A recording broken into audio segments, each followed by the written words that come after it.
Hello everyone, welcome to another video. তো আমি অনেক দিন পরে ভিডিও আপলোড করছি। অ্যাকচুয়ালি কাজের মধ্যে সময় হয়ে ওঠে না ভিডিও আপলোড করার। তো অনেক দিন ধরে ভাবছিলাম যে আবার চ্যানেলটাকে শুরু করব, আর অবশ্যই এবারের ভিডিও কন্টিনিউ করতে থাকবো।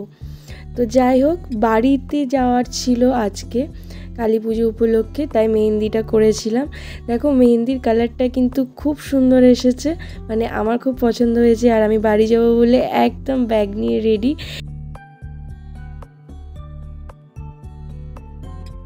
তো আমি কুণালকে বলেছিলাম রাত্রে তুমি আমাকে ব্যাগটা দিয়ে আসবে। আর কুর্তি পরে আমি খুব তাড়াতাড়ি রেডি হয়ে গিয়েছিলাম, কারণ শাড়ি পরতে বিশাল ঝামেলা। আর আমি এখানে অপেক্ষা করছিলাম কুণালের জন্য, ও কখন আসবে আর আমাকে বাড়িতে ছেড়ে দিয়ে আসবে। আর এই দেখো আমাদের বাড়িতে নতুন গণেশের মূর্তি বসানো হচ্ছে। এই জায়গায় একটা পুরানো মূর্তি ছিল, সেই মূর্তিটা সরিয়ে নতুন মূর্তি বসানোর কাজ চলছিল। আর এবার আমি বেরিয়ে পড়বো বাড়ির জন্য, কারণ অনেকটা দেরি হয়ে গিয়েছিল কাজ করতে করতে। আমার বেশ কিছু কাজ ছিল, সেগুলো কমপ্লিট করে। আর ওই দেখো ওই দূরে প্যান্ডেল দেখা যাচ্ছে। এইগুলো দেখে, এই আলোর সাজগুলো দেখেই কিন্তু মনে হচ্ছে পুজো আর বেশি দেরি নেই। আর আমি বাড়িতে এসে প্রথম ও বাড়িতে গিয়েছিলাম, কারণ সেখানে আমার কিছু জুয়েলারি দেখানোর ছিল সবাইকে, তাদের নেওয়ার জন্য। তারপর আমি তাড়াতাড়ি দেখিয়ে সবার সাথে একটু দেখা করছিলাম। প্রথমে কাজ কমপ্লিট করে নিয়েছিলাম, তারপরে এই আমার বোন এসে গেছে। আর তারপরে তোমাদেরকে দেখাচ্ছি আমার সোনার সাথে। দেখো ও একদম ক্যামেরার দিকে চোখ একদম বড় বড় করে দেখছে, ও খুব খুশি। মানে আমরা সবাই খুব খুশি, কারণ পুজো এসে গেছে, এটার একটা মানে দারুণ মজা। আর এই চক্করে আমি ভুলে গেছিলাম যে এরপরে আমার যাবার ছিল নিমন্ত্রণ বাড়ি। জন্মদিনের নিমন্ত্রণ ছিল কাকিমাদের বাড়িতে, মানে আমার স্টুডেন্টের বাড়িতে। বাইরে ভীষণ রোদ্দুর ছিল। আমি গিয়ে পৌঁছাবার কিছুক্ষণ পরে ওরা স্কুল থেকে ফিরে পড়ে। তারপরে আমরা একটু বসে নিই।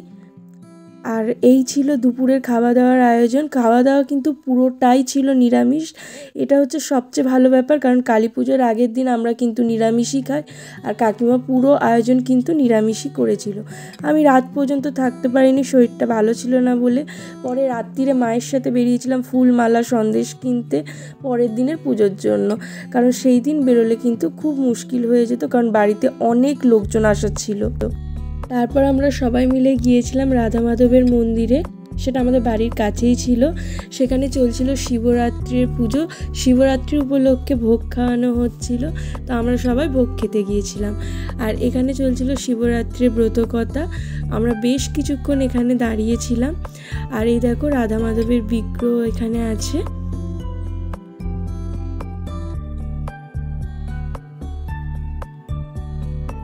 তারপরে আমরা সবাই মিলে চলে গিয়েছিলাম ভোগ খেতে।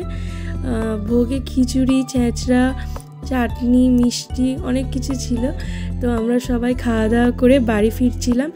বাড়ি ফেরার সময় সবাই বলল চলো একবার গিয়ে আলোটা দেখে আসি কেমন করেছে।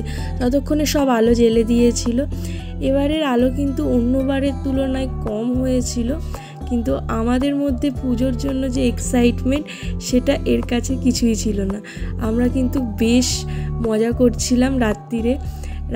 এত রাত্রে এরকম বেরিয়ে আলো দেখা, তো খুব ভালো লাগছিল। তারপরে আমরা মায়ের ওখানে গিয়েছিলাম। সেখানে সাজানোর কাজ তখন সবে শুরু হচ্ছিল।